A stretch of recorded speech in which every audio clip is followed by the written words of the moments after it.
Welcome to all. तो आज की क्लास में हम लोग केमिकल कोऑर्डिनेशन एंड इंटीग्रेशन के बारे में समझेंगे। जैसे कि मैंने आपको बताया, इस चैप्टर का नाम ही है केमिकल कोऑर्डिनेशन एंड इंटीग्रेशन। सबसे पहले हमको ये समझना होगा कि क्या कोऑर्डिनेशन का मतलब क्या होता है। देखिए, कोऑर्डिनेशन का अगर हिंदी में मतलब समझे ना, तो इसका मतलब होता है सामंजस्य। मतलब कि दो या दो से ज़्यादा ऑर्गन, टू या मोर देन टू ऑर्गन अगर एक साथ किसी काम को करे, किसी काम को एग्जीक्यूट करे सामंजस्य तरीके से एज ए टीम वर्क, तो उसको कोऑर्डिनेशन कहा जाता है। तो उसी तरह से इसमें हम लोगों को केमिकल कोऑर्डिनेशन या इंटीग्रेशन में हम लोगों को समझना होगा कि ये कोऑर्डिनेशन केमिकल के थ्रू होगा। अब क्वेश्चन ये आता है कि केमिकल ये है क्या। केमिकल का मीन्स हार्मोन।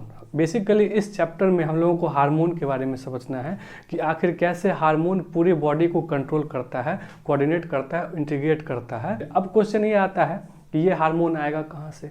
तो ये हार्मोन हमारे बॉडी में बहुत सारे ग्लैंड होते हैं, अलग अलग ग्लैंड से कई सारे हार्मोन्स निकलते हैं और उस हार्मोन से हमारा जो पूरा बॉडी है वो कंट्रोल होता है। तो हम लोगों को बेसिकली अब समझना है कि ये ग्लैंड के बारे में। क्या समझना है? ग्लैंड के बारे में। तो हम लोग अब समझते हैं ग्लैंड। ग्लैंड ग्लैंड अब ये समझते हैं कि ग्लैंड बोलते हैं किसको। देखिए, ग्लैंड का हिंदी मतलब होता है ग्रंथि। मतलब एक ऐसा ऑर्गन जो कुछ बनाए और प्रोड्यूस करे, रिलीज करे, उसको ग्लैंड बोलते हैं। वो कुछ भी हो सकता है, आगे हम लोग समझेंगे। बेसिकली वो एंजाइम बनाता है, कुछ ग्लैंड हार्मोन बनाते हैं, इसी के बारे में तो हम लोग को समझना है। तो ग्लैंड के बारे में बेसिकली देखा जाए तो ग्लैंड जो 3 टाइप के होते हैं, तो उसका मतलब समझे तो ये 3 टाइप के कौन कौन से होते हैं। एक होता है इसमें एक्सोक्राइन, एक्सोक्राइन ग्लैंड। दूसरा होता है इसमें एंडोक्राइन, एंडोक्राइन ग्लैंड। तीसरा होता है हेट्रोक्राइन, हेट्रोक्राइन ग्लैंड। इसको, चूंकि हेट्रोक्राइन का मतलब होता है एक्सोक्राइन और एंडोक्राइन, इन दोनों को मिला के बनता है, इसलिए इसको मिक्स्ड भी बोलते हैं, मिक्स ग्लैंड, या फिर इसको कंपाउंड ग्लैंड भी बोलते हैं।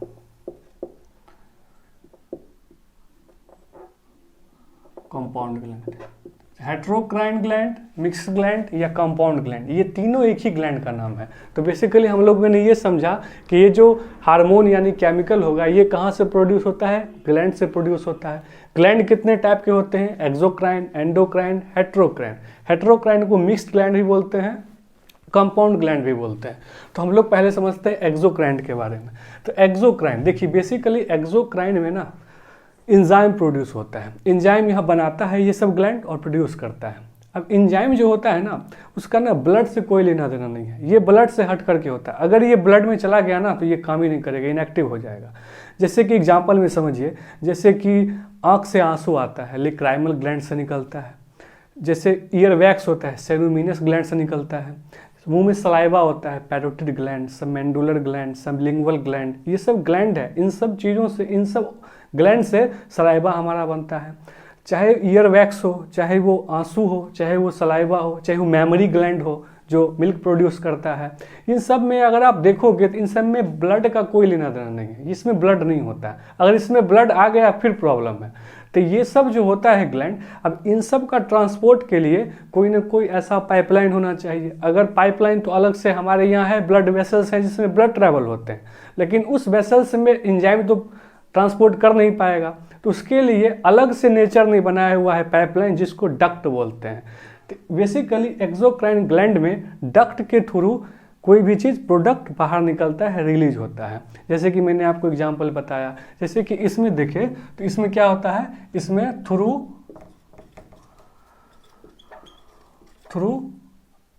डक्ट, डक्ट के थ्रू ये ट्रांसपोर्ट होता है। अब एग्जांपल में देखा जाए तो एग्जांपल में कौन सा है? Seromucous gland, seromucous gland, mammary gland, mammary gland, और देखें तो स्वेटिंग ग्लैंड हो गया जिससे पसीना निकलता है, चाहे वो सेवेसियस ग्लैंड हो जिससे पसीना निकलता है, जैसे कि हमने यहाँ पे लिख दिया एक लेक्राइमल ग्लैंड, लेक्राइमल ग्लैंड जिससे आंसू निकलता है, salivary gland, salivary gland, salivary gland कई टाइप के होते हैं, 3 टाइप के होते हैं, उनसे निकलता है हमारा सलेवा। तो ये सब जो होते हैं ये किसके, एक्सोक्राइन के एग्जाम्पल हुए। अब हम लोगों की बारी आती है एंडोक्राइन पढ़ने की। बेसिकली इस चैप्टर में हम लोगों को एंडोक्राइन ग्लैंड के बारे में ही समझना है। जैसे मैंने आपको बताया एक्सोक्राइन में जो होता है वो उसमें क्या होता है, बेसिकली क्या प्रोड्यूस होता है, बेसिकली प्रोड्यूस इंजाइम, बेसिकली इसमें इंजाइम प्रोड्यूस होता है। इसमें जो होता है ना, इसमें हार्मोन प्रोड्यूस होता है। अब हार्मोन जो होता है इसका ब्लड से, ये ब्लड से, जैसे मैंने अभी आपको बताया यहाँ पे एक्सोक्राइन में ये थ्रू डक्ट ट्रैवल कर रहा है, थ्रू डक्ट ट्रांसपोर्ट कर रहा है, बट हार्मोन जो होता है ना ब्लड में आएगा फिर एक्टिव होगा, ब्लड में आने के बाद ही वो काम करता है। तो ब्लड के लिए तो पूरे बॉडी में अलग से ब्लड वेसल्स दिया गया है, तो उसी ब्लड वेसल्स में, ब्लड में ही हार्मोन को मिला दिया जाता है। तो इसमें क्या ट्रैवल होता है, तो बेसिकली अगर टेक्निकली देखें तो ये डक्टलेस होता है, डक्टलेस, ये डक्टलेस होता है, बिना डक्ट के ब्लड वेसल्स में होता है। कैसे होता है, पोर इन ब्लड। अच्छा, यहाँ पे अगर आप देखोगे ना, चाहे वो सेरोमिनस ग्लैंड हो, ईयर वैक्स वहीं पे रहता है, सलेवरी ग्लैंड मुंह के पास ही होता है, मेमोरी ग्लैंड वहीं से, इसका पास ही होता है, पास में ही डक्ट होता है, एक ग्लैंड होता है, डक्ट निकला हुआ रहता है, अलग अलग डक्ट का अलग अलग नाम है, और वहाँ से जो भी उसको प्रोडक्ट बनाना है वो प्रोडक्ट बना देता है। लेकिन इसमें ऐसा नहीं होता एंडोक्राइन में। एंडोक्राइन में अगर आप देखो, अगर एग्जाम्पल से समझो, तो हमारे ब्रेन से निकलता है एक TSH, थायराइड स्टिमुलेटिंग हार्मोन, निकलता है ब्रेन से। अभी हम लोग समझेंगे कहाँ से निकलता है, और काम कर रहा है थायराइड, यहाँ पे थायराइड ग्लैंड होता है, निकलता ब्रेन से है और काम कर रहा है थायराइड ग्लैंड से, वो थायरोक्सिन रिलीज करवाता है। वहीं पे देखिए तो ब्रेन से एक और निकलता है, जैसे LH हो गया, FSH हो गया, वो टेस्टिस ओवरी पे काम करता है। टेस्टिस ओवरी कहाँ होता है, ब्रेन कहाँ होता है, मतलब रीच डिस्टेंटली लोकेटेड ऑर्गन पे ये काम करता है। तो यह कहाँ काम किया, रीच डिस्टेंटली, ये सब NCERT की लाइन है, इन सबको है ना, reach distantly located target organ. तो ये कहीं दूर जा करके किसी टारगेट ऑर्गन पे ब्लड में मिला करके फिर जा करके इसमें ये एंडोक्राइन काम करता है। ठीक है, ये तो हो गया। अब कुछ बात हम लोग हार्मोन की करें। अच्छा, इसमें जैसे मैंने आपको बताया, जैसे ये प्रोड्यूस करता है एंजाइम, तो इसमें प्रोड्यूस होता है हार्मोन, प्रोड्यूस हार्मोन। अब थोड़ी बात हार्मोन की करें। जहाँ एक्सोक्राइन में हमने देखा थ्रू डक्ट होता है इसमें ट्रांसपोर्ट, एग्जाम्पल में seromucous gland, mammary gland, lacrimal gland, salivary gland, produce enzyme produce करता है। उसी प्रकार यहाँ पे प्रोड्यूस हो रहा है हार्मोन ब्लड में मिला करके, और दूर कहीं किसी टारगेटेड ऑर्गन पे भी ये काम करता है। कोई दूर मतलब निकला कहीं और से और उस ब्लड में मिला करके और फिर कहीं और जा करके ये काम कर सकता है। ठीक है, अब हार्मोन की बात करें ना, तो हार्मोन जो होता है ना, चूंकि हार्मोन निकलता है कहाँ से, एंडोक्राइन ग्लैंड से, जिसको हम लोग डिटेल से समझेंगे। बहुत सारे एंडोक्राइन ग्लैंड होते हैं, उन सब के बारे में हमको समझना है। तो हार्मोन जो होता है ये नॉन न्यूट्रिएंट होता है। नॉन न्यूट्रिएंट का मतलब होता है कि अगर ये हमारे बॉडी में रहे ना, तो ये हमको एनर्जी नहीं देता है। जैसे कार्बोहाइड्रेट हो गया हमको एनर्जी देता है, उसी प्रकार हार्मोन हमको एनर्जी नहीं देता है। इसका रिक्वायरमेंट हमारी बॉडी में ट्रेस अमाउंट में है, ट्रेस मतलब मिनिमम अमाउंट में है, लेकिन इसका रिक्वायरमेंट बहुत ज़्यादा है, काफ़ी एसेंशियल होता है फॉर आवर बॉडी। ये क्या होता है, required very trace amount, but very essential होता है। ठीक है, अब ये नॉन न्यूट्रिएंट होता है, and hormone is non nutrient, ठीक है, ये न्यूट्रिएंट। अच्छा, अब जैसे मैंने आपको एग्जांपल यहाँ बताया कि ब्रेन से निकला एक हार्मोन जैसे TSH काम किया थायराइड के ऊपर, निकला ब्रेन से, काम किया थायराइड हार्मोन पे। मतलब दो सेल के बीच में ये मैसेंजर का काम कर रहा है, क्या, हार्मोन। मतलब निकला कहीं और से, काम कहीं और कर रहा है। तो दो कॉलेज के बीच में जैसे इंटर कॉलेज होता है, ठीक उसी प्रकार दो सेल के बीच को इंटरसेल्यूलर बोल सकते हैं क्या? बोल सकते हैं। तो इंटरसेल्यूलर, चूंकि ये हार्मोन है यानी केमिकल, जैसे मैंने बताया, तो इंटरसेल्यूलर केमिकल, और ये दो सेल, ये हार्मोन केमिकल मैसेंजर का काम कर रहा है, लेकर के आ रहा है, इसलिए इसको हार्मोन को इंटरसेल्यूलर केमिकल मैसेंजर भी कहा जाता है। Also called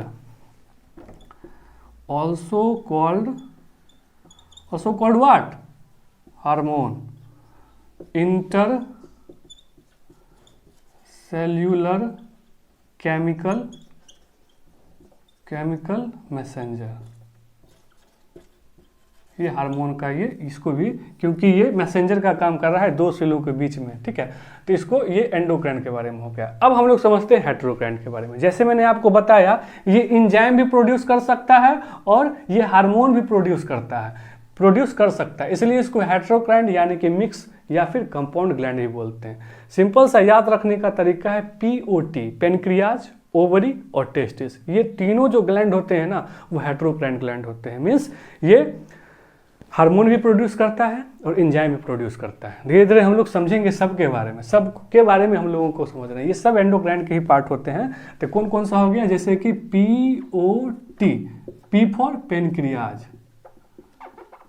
pancreas, O for ovary, और टी फॉर टेस्टिस, तो इसको याद रखेंगे, पॉट। ये हो गया। तो अभी हम लोगों ने समझ लिया केमिकल कोऑर्डिनेशन।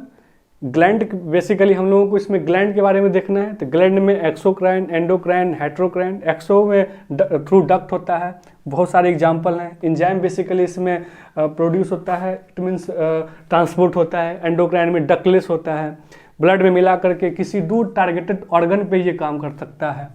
हार्मोन प्रोड्यूस करता है। हार्मोन के बारे में हम लोग ने देखा, वेरी ट्रेस अमाउंट में चाहिए, लेकिन काफ़ी एसेंशियल होता है। कम ही चाहिए लेकिन काफ़ी एसेंशियल चाहिए। नॉन न्यूट्रिएंट होता है। Also called intercellular chemical messenger. And we have talk about heterocrine which is integration of exocrine endocrine, that's why name is heterocrine, mix gland, compound gland. 3 gland इसमें आते हैं, पीओटी, पेनक्रियाज, ओवरी और testis. तो इसके बारे में हम लोगों ने समझ लिया बेसिक जानकारी ग्लैंड के बारे में। अब हम लोगों को जो बेसिक पढ़ना है, बेसिकली हम लोगों को जो समझना है, वो एंडोक्राइन ग्लैंड के बारे में पढ़ना है। पहले हम लोग समझेंगे हमारे बॉडी में कहाँ कहाँ लोकेटेड होता है ये एंडोक्राइन ग्लैंड और कौन कौन से ये ग्लैंड होते हैं।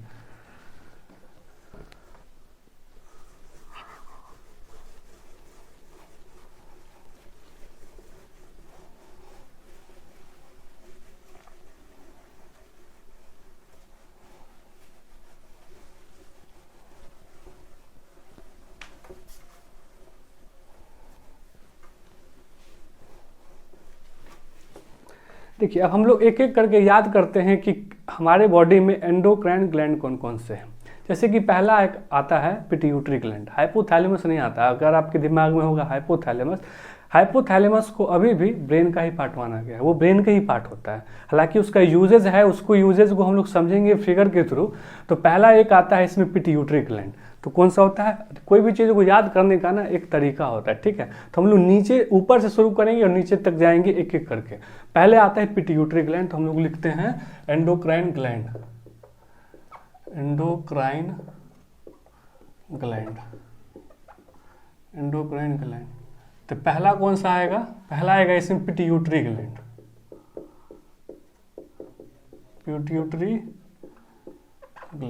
ठीक है।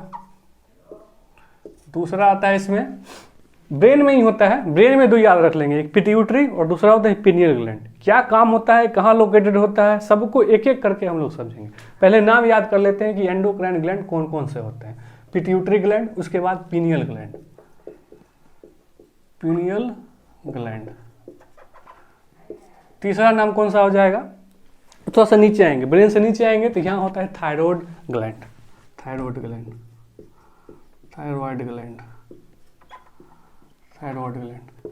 ग्लैंड के पीछे ही होता है, 2 पेयर में होता है पाराथायरॉयड ग्लैंड,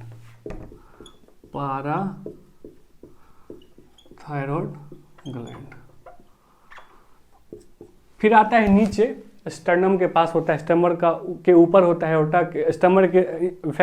स्टमर के नीचे बिहाइंड द स्टर्नम, और एओर्टा के डॉर्सली होता है, उसको बोलते हैं thymus gland. Thymus gland. Thymus के बाद और नीचे आएंगे तो मिलेगा पेनक्रियाज, जो अभी हम लोगों ने हेट्रोग्लैंड में देखा था। पेनक्रियाज के बाद आएंगे तो मिलेगा एड्रीनल ग्लैंड। Adrenal gland. और अगर मेल है तो टेस्टिस और फीमेल है तो ओवरी।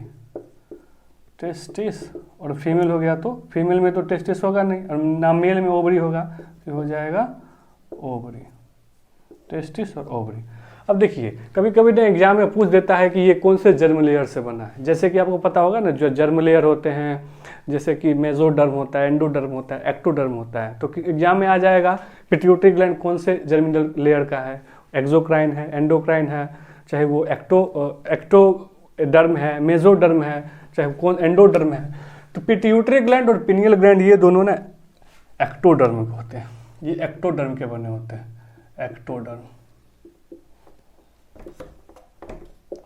एक्टोडर्म, ये एक्टोडर्म के होते हैं। अगर वही बात करें थायराइड ग्लैंड की, पाराथायराइड ग्लैंड की, थाइमस ग्लैंड की, पेनक्रियाज ग्लैंड की, तो यहाँ तक जो होता है ना, ये यहाँ तक ये होता है ये एंडोडर्म। एंडोडर्म, एंडोडर्मल होता है। ये हो गया एक्टोडर्मल, ये हो गया एंडोडर्मल। वहीं पे अगर बात करें एड्रिनल ग्लैंड की, अभी इसके बारे में हम अलग से पढ़ेंगे। टेस्टिस और ये होता है मेसोडर्म की, मेसोडर्म, मेसोडर्म, ठीक है। वही अगर बात करें एड्रिनल ग्लैंड, एड्रिनल ग्लैंड जो होता है ना बेसिकली ये दो टाइप का होता है, एक एड्रिनल कॉर्टेक्स और एक एड्रिनल मेडुला। एड्रिनल कॉर्टेक्स, इस चैप्टर में हम लोगों को इसके बारे में भी बड़ा अच्छे से समझना है एड्रिनल ग्लैंड के बारे में। जब एड्रिनल ग्लैंड का नंबर आएगा, जब उसके बारे में हम लोग समझेंगे तो उसके बारे में डिटेल से समझेंगे। एड्रिनल ग्लैंड, उसके बाद दूसरा होता है एड्रिनल कॉर्टेक्स और adrenal medulla. Adrenal medulla, adrenal medulla, तो ये होते हैं, ये जो बने होते हैं ना, ये होते हैं मेसोडर्म से, मेसोडर्मल होते हैं। और ये होता है एक्टोडर्म, एक्टोडर्म, ECT, ठीक है, एक्टोडर्म। तो ये हो गए क्या, जर्मिनल लेयर, ये ग्लैंड हो गए पिट्यूटरी ग्लैंड, पिनियल ग्लैंड। दो ग्लैंड ब्रेन में याद रखेंगे। थोड़ा नीचे आएंगे तो यहाँ होता है थायराइड, उसके पीछे होता है पाराथायराइड, 4 यही निपट गया। और नीचे आएंगे थाइमस ग्लैंड 5, और नीचे आएंगे पेनक्रिया 6, और नीचे आएंगे तो आपको एड्रिनल ग्लैंड मिलेगा। एड्रिनल के बारे में हम लोगों ने देखा, उसके 2 पार्ट होते हैं, एड्रिनल मेडुला। इनर वाला पार्ट कोई भी हो ना तो वो मेडुला होता है, और बाहरी पार्ट को एड्रिनल कॉर्टेक्स बोलेंगे, कॉर्टेक्स उसको बोलते हैं। चाहे आप जब हम लोग किडनी पढ़ेंगे तो उसमें भी आप देखोगे मेडुला कॉर्टेक्स होता है, ओवरी में भी मेडुला कॉर्टेक्स होता है। ये सब धीरे धीरे जैसे जैसे आप आगे बढ़ते जाओगे ये सब कॉन्सेप्ट क्लियर होता जाएगा, और ये सब चीज़ें आपको याद भी होती चली जाएगी।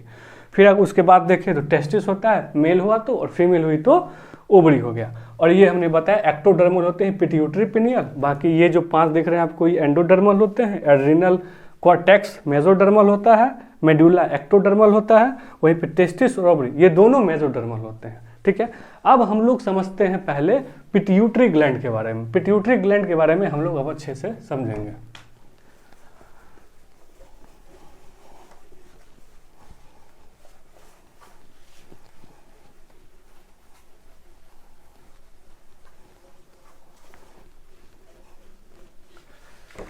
आइए समझते हैं पिट्यूटरी ग्लैंड के बारे में।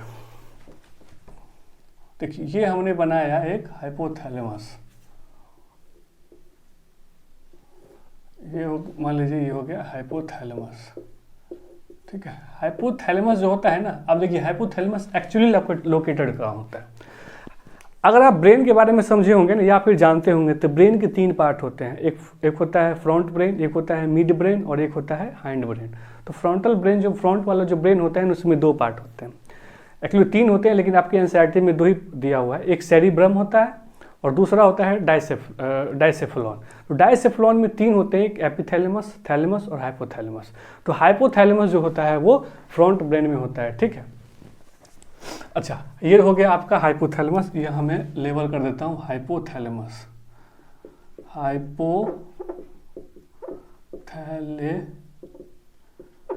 हाइपोथैलेमस ये हमने बना दिया हाइपोथैलेमस, ठीक है।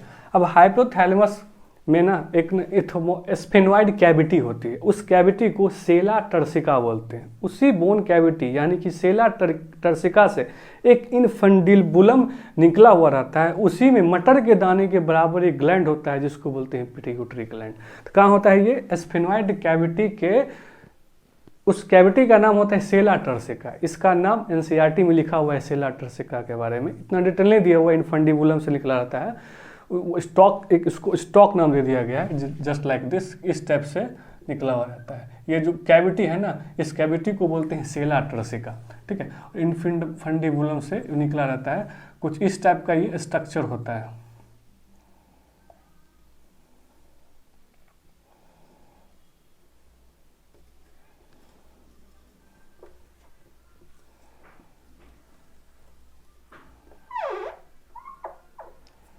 इस टाइप के इसका स्ट्रक्चर होता है, ठीक है। अब समझते हैं इसके स्ट्रक्चर के बारे में। ये हो गया आपका पिट्यूटरी ग्लैंड, ये हो गया हाइपोथैलेमस, ये हो गया पिट्यूटरी। अब पिट्यूटरी के बारे में समझिए। देखिए ये ना पीछे की तरफ होता है, ये 3 लोब होते हैं इसमें। एक लोब बनाया, ब्लू कलर से मैंने एक लोब बनाया, और एक पीछे होता है, इसको बोलते हैं posterior lobe. Posterior lobe, posterior lobe पीछे है तो पोस्टीरियर। अब ये जो है ना ब्लू कलर का, ये जो होता है ये मिडिल में है, इसलिए बोलते हैं मिडिल लोब, मिडिल लोब। और ये आगे है इसलिए इसको बोलते हैं anterior lobe, anterior lobe. Anterior lobe, middle lobe और पोस्टीरियर लोब, ठीक है। लोब को ना पार्स भी कहा जाता है, इसलिए इसको पार्स नर्वोसा बोलते हैं। इसका एक और नाम है पार्स नर्वोसा, नर्वोसा। अच्छा, इसको बोलेंगे पार्स, जो कि बीच में है तो पार्स इंटरमीडिया। पार्स, लोब का मतलब पार्स होता है, पार्स इंटरमीडिया, पार्स इंटरमीडिया, ठीक है। और ये होता है एक, इसको बोलते हैं पार्स डिस्टालिस, पार्स डिस्टालिस, ठीक है। अब ये जो होता है ना, ये पार्स, चूंकि यही ना एक्चुअली पोस्टीरियर पिट्यूटरी कहलाता है, इसी को पोस्टीरियर पिट्यूटरी कहा जाता है। क्या बोला जाता है? Posterior pituitary, posterior pituitary, posterior pituitary. अच्छा, इसका एक और नाम है न्यूरोहाइपोफाइसिस, न्यूरोहाइपोफाइसिस। हाइपोफाइसिस बेसिकली जो वर्ड होता है ना, वो पिट्यूटरी के लिए दिया गया है, क्योंकि न्यूरॉन से ये लेना देना है इसका, इसलिए इसको न्यूरोहाइपोफाइसिस कहा जाता है। अब क्या होता है कि हमारे ह्यूमंस में क्या होता है, ये जो मिडिल लोब है ना और ये जो एंटीरियर लोब है, यानी कि पार्स डिस्टालिस और पार्स इंटरमीडिया, ये दोनों ना फ्यूज हो जाते हैं, मर्ज हो जाते हैं। यहाँ लिखना होगा हम लोगों को, in humans both lobes are merged, यानी कि फ्यूज हो जाते हैं, मर्ज्ड हो जाते हैं, और मर्ज्ड होकर के ये एक ही कहलाते हैं, और उसको बोला जाता है इंटीरियर पिट्यूटरी। जैसे ये मैंने बताया आपको पोस्टीरियर पिट्यूटरी, इसी प्रकार ये दोनों जो मर्ज हो गए, इन दोनों को मिला करके बोला जाता है, चलिए इन दोनों को मिला करके बोला जाता है इंटीरियर पिट्यूटरी। तो इंटीरियर पिट्यूटरी में क्या आएगा? इंटीरियर पिट्यूटरी में मिडिल लोब भी आएगा और इंटीरियर लोब भी आएगा, इन दोनों को मिला करके बनता है हमारा इंटीरियर पिट्यूटरी।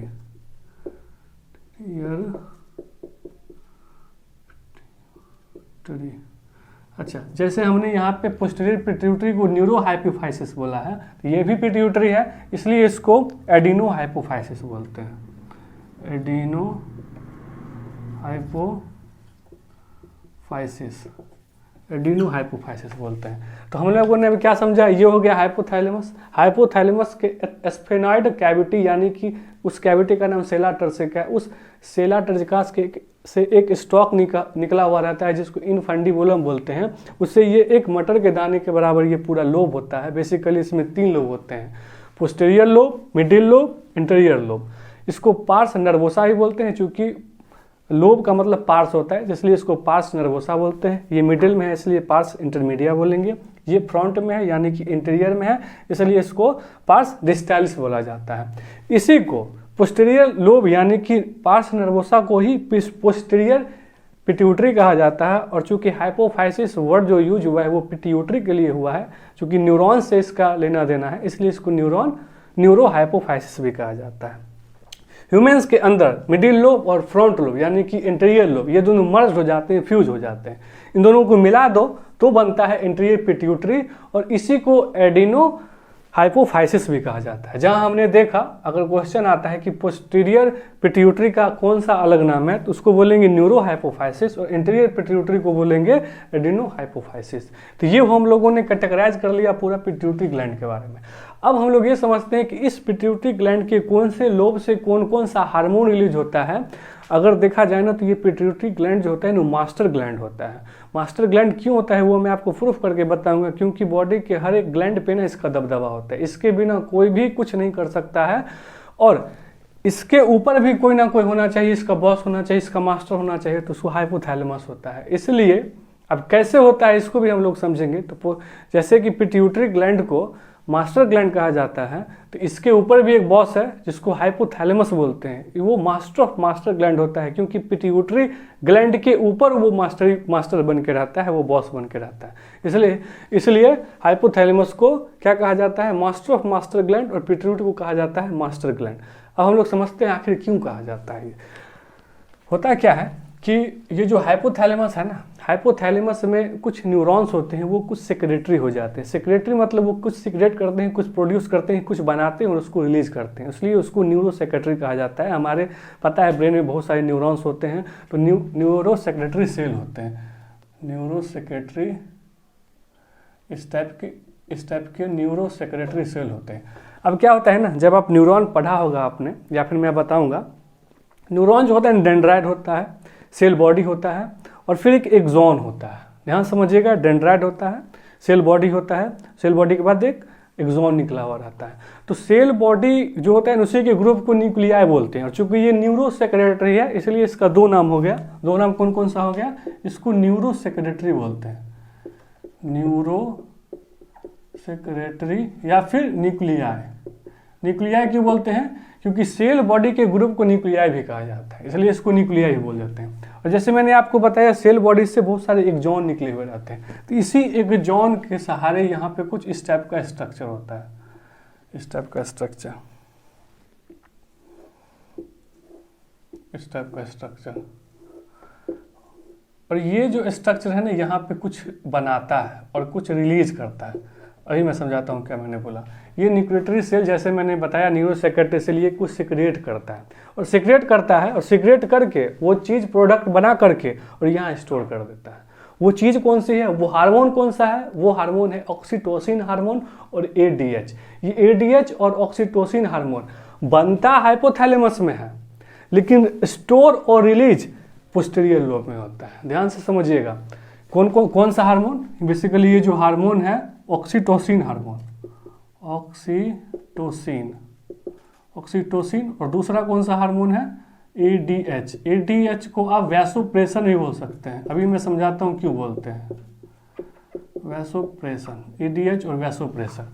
यहाँ मैंने क्या बोला, ये जो न्यूरो सेक्रेटरी सेल है, इसी के कुछ सेल, इसी के कुछ न्यूक्लियस न्यूरो सेक्रेटरी हो जाते हैं और ऑक्सीटोसिन और एडीएच यानी कि वैसोप्रेसन हार्मोन बनाते हैं। और ये अपने पास रखते नहीं हैं, ये बना करके पोस्टीरियर लोब के पास यहाँ पे यानी कि पोस्टीरियर पिट्यूटरी के पास जमा कर देते हैं। यानी कि अगर पूछा जाए ऑक्सीटोसिन यानी कि एडीएच या फिर वैसोप्रेसन ये बनता कहाँ पे है, तो ये बनता हाइपोथैलेमस में है।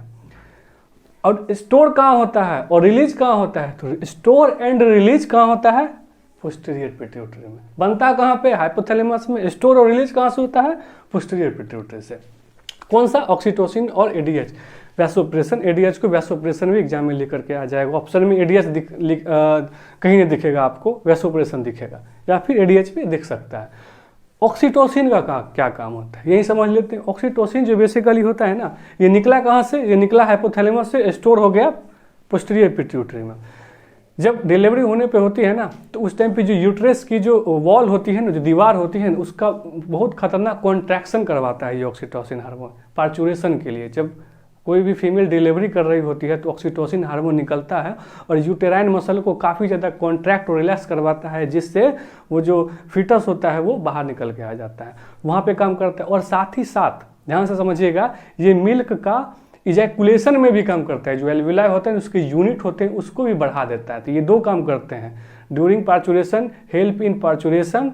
कैसे करता है? यूटेराइन मसल को का जो वॉल होता है उसको कॉन्ट्रैक्ट और रिलैक्स करवाता है। साथ ही साथ मिल्क इजैकुलेशन करवाता है फ्रॉम द मेमोरी ग्लैंड। निकला कहाँ से है, काम कहाँ कर रहा है। इसलिए मैंने बोला हार्मोन जो होता है reach distantly at targeted organ पे भी ये काम करता है, ब्लड में मिला करके। ये हो गया ऑक्सीटोसिन का। दूसरा जो एडीएच है, ये एडीएच एंटी डायबिटिक हार्मोन होता है। होता क्या है ना कि आपने मान लीजिए बहुत कम पानी पिया है या फिर गर्मी बहुत ज़्यादा पड़ रही है, तो काफ़ी ज़्यादा स्वेटिंग के रूप में बहुत सारा बॉडी से पानी निकल गया है। निकलने के बाद क्या होता है कि ब्लड वॉल्यूम कम हो जाएगा। जैसे ही बॉडी में पानी की मात्रा कम होगी, पानी की क्वांटिटी कम होगी, जैसे ही ब्लड वॉल्यूम कम हुआ, ब्लड प्रेशर लो हो जाएगा। ब्लड प्रेशर लो होगा, जीएफआर कम हो जाएगा। ग्रॉस फिल्ट्रेशन रेट जो होता है, हम लोग किडनी वाले चैप्टर में समझेंगे इसको, ये तीनों रिड्यूस हो जाता है। जैसे ही रिड्यूस होता है ना, तो एक आफरेंट आर्टेरियोल होता है नेफ्रॉन में, वहाँ पे एक ऑस्मो रिसेप्टर होता है। वो ऑस्मो रिसेप्टर को पता चल जाता है कि बॉडी में ना पानी की कमी हो गई है। वो डायरेक्ट इन्फॉर्मेशन भेजता है हाइपोथैलेमस को। हाइपोथैलेमस को जैसे ही पता चलता है कि ब्लड वॉल्यूम कम हो गया है, यानी कि काफ़ी ज़्यादा वाटर बॉडी से निकल चुका है, ये तुरंत इन्फॉर्मेशन देता है किसको? पोस्टीरियर पिट्यूटरी को, कि भैया तुमको जो मैंने बना के दिया है ऑक्सीटोसिन एडीएच हार्मोन, वो कहाँ है, वो जल्दी निकालो। तो बॉडी में फटाक से निकलना शुरू होता है एडीएच हार्मोन। एडीएच हार्मोन जो होता है वो लेटर पार्ट ऑफ नेफ्रॉन, यानी कि डीसीटी, लेटर मतलब बाद वाला जो पार्ट होता है, आप लोग स्ट्रक्चर से अगर जानते होंगे, नहीं जानते होंगे कोई बात नहीं, तो बाद वाला जो होता है एक डीसीटी होता है और कलेक्टिंग डक्ट होता है। दो होते हैं नेफ्रॉन के पार्ट, और बहुत सारे भी होते हैं। वहाँ से वाटर का रीअब्जॉर्प्शन कर देता है, बहुत सारा पानी को खींच लेता है और बॉडी में डाल देता है, जिससे यूरिन जो होता है हाईली कॉन्सेंट्रेटेड पास होता है। कॉन्सेंट्रेटेड मतलब कम पानी युक्त हो चीज़ें, उसमें हाईली कॉन्सेंट्रेटेड यूरिन पास होता है और बॉडी में जो ब्लड वॉल्यूम जो कम हो गया है वो नॉर्मल हो जाएगा। धीरे धीरे ब्लड वॉल्यूम नॉर्मल होगा तो ब्लड प्रेशर नॉर्मल हो जाएगा, ब्लड प्रेशर नॉर्मल होगा तो जीएफआर भी नॉर्मल हो जाएगा। अब साथ ही साथ ये वैसोप्रेशन का भी काम करता है। वैसोप्रेशन का मतलब होता है ना, ये ना थोड़ा सा ना मतलब इसको ना कॉन्स्ट्रिक्ट कर देता है उसके आर्टरी को। होता क्या है ना कि अगर आप पानी पटाते होंगे पाइप के द्वारा, देखते होंगे दूर कहीं आपको अगर भेजना होता है ना, तो पाइप को ना थोड़ा सा नैरो कर देते हैं। नैरो करने से इसका प्रेशर देखते हैं काफ़ी हाई हो जाता है। तो ठीक उसी प्रकार ये आर्टरी का प्रेशर को थोड़ा सा नैरो कर देता है, जिससे प्रेशर थोड़ा सा बढ़ जाता है, जिससे ब्लड प्रेशर जो लो हो चुका है वो ज़्यादा हो जाता है। तो ये दो काम होते हैं इसके। साथ ही साथ अगर देखें तो एक एमएसएच यहाँ से निकलता है मिडिल लोब से। अगर टेक्निकली देखा जाए तो एग्जाम में अगर क्वेश्चन आता है कि एमएसएच कहाँ से निकलता है और मिडिल लोब का बात नहीं दिया हुआ है, तो डायरेक्ट हम लोग कहाँ पे आ जाएंगे? इंटीरियर पिट्यूटरी से, क्योंकि ह्यूमन्स में ये दोनों मर्ज हो जाते हैं। तो यहाँ से क्या निकलता है? MSH, melanocyte stimulating hormone. इसका फुल फॉर्म होता है melanocyte stimulating hormone. Melanocyte stimulating hormone. Melanocyte क्या करता है? जो मेलानिन आपने सुना होगा, जो मेलानिन हमारे बॉडी में जो कलर डिसाइड करता है, अगर किसी के बॉडी में अगर मेलानिन की मतलब क्वांटिटी अगर ज़्यादा है तो वो उतना डार्क होता है। तो ये डार्कनेस करता है हमारी बॉडी में, ये डार्क जो करता है ये करता है। ठीक है। अब जो बाकी जो जितने भी हार्मोन निकलेंगे वो कहाँ से निकलेंगे? हमारे इंटीरियर पिट्यूटरी से। तो इंटीरियर पिट्यूटरी से जो हार्मोन निकलते हैं उसका मैं नाम लिखता हूँ। एक होता है प्रोलैक्टिन हार्मोन। उसके बाद कौन सा निकलेगा? इसमें LH, फिर FSH, फिर ACTH, ग्रोथ हार्मोन और TSH।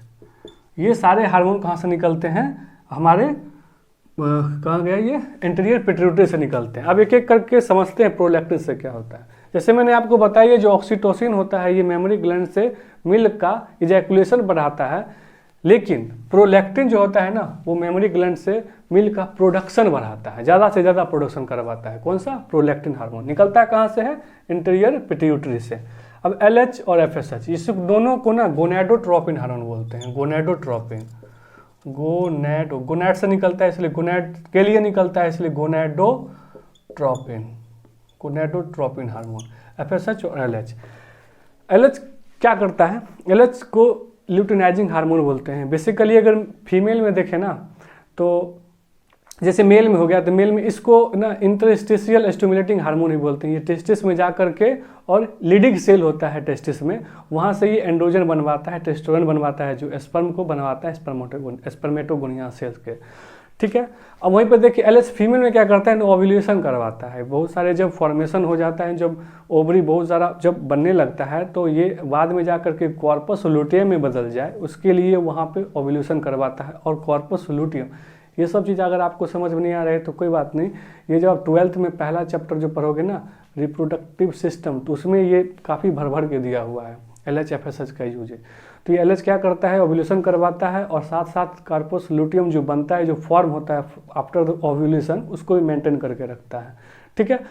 अब FSH का काम क्या होता है? ये क्या करवाता है ना, ये फीमेल के अंदर ओवरी में और ये ओवम बनवाता है, ओवम का फॉर्मेशन करवाता है, और मेल में टेस्टिस का डेवलपमेंट करवाता है FSH। ठीक है। ACTH एड्रीनोकॉर्टिक ट्रॉपिक हार्मोन इसको बोलते हैं। एड्रीनोकॉर्टिक ट्रॉपिक हार्मोन ये क्या करता है? एड्रीनल कॉर्टेक्स जो हम लोगों ने शुरुआत में देखा था उससे हार्मोन निकलवाता है ACTH। वहीं पे अगर देखिए ग्रोथ हार्मोन, हमारे बॉडी में जो लंबाई जो बढ़ती है, जो ग्रोथ बढ़ता है, इसी हार्मोन की वजह से बढ़ता है। यही हार्मोन जो इंटीरियर पिट्यूटरी से निकलता है GH हार्मोन, वो वहीं पे निकलवाता है। ठीक है। एक हो गया TSH, thyroid stimulating hormone. Class की शुरुआत में ही मैंने इसके बारे में डिटेल से बताया था। थायराइड स्टिमुलेटिंग हार्मोन थायराइड निकलवाता है। ठीक है। कहाँ से? थायराइड ग्लैंड से TSH निकलता है। तो ये जो हार्मोन हो गए ये इंटीरियर पिट्यूटरी से निकलेंगे, पोस्टीरियर पिट्यूटरी से ऑक्सीटोसिन और ADH, और एक बीच वाला हो गया MSH, लेकिन पार्ट हो जाएगा इंटीरियर पिट्यूटरी का ही। तो ये इसके काम हो गए।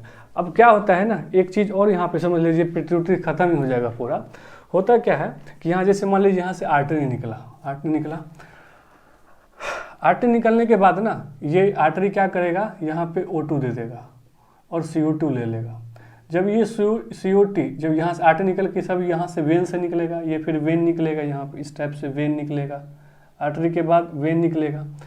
होता है ना आर्टरी, आर्टरियोस में फिर कैपिलरी बदलता है, कैपिलरी में ही बेसिकली ट्रांसपोर्टेशन या फिर एक्सचेंज होता है O2 CO2 का। तो O2 हाइपोथैलेमस को दे देगा और CO2 ले लेगा। उसी में यहाँ पे रिलीजिंग हार्मोन और इन्हिबिटरी हार्मोन, ये दोनों हार्मोन हाइपोथैलेमस से बनता है। और ये दोनों हार्मोन इस CO2 जब ये हाइपोथैलेमस दे रहा होगा ना तो उसी वक्त ये RH और IH ये दोनों हार्मोन इसी वेन में वापस इसको डाल दिया जाता है, और ये क्या करता है? इसको यहाँ पे दे देता है, इसको इस इंटीरियर पिट्यूटरी में IH और RH ये दोनों हार्मोन यहाँ पे डाल देता है, और डाल करके फिर वापस यहाँ से निकल जाता है। ये CO2 वापस हट के पास जाएगा, CO2 वहाँ दे देगा, फिर O2 ले आकर के फिर वहाँ पे ये चलता रहेगा।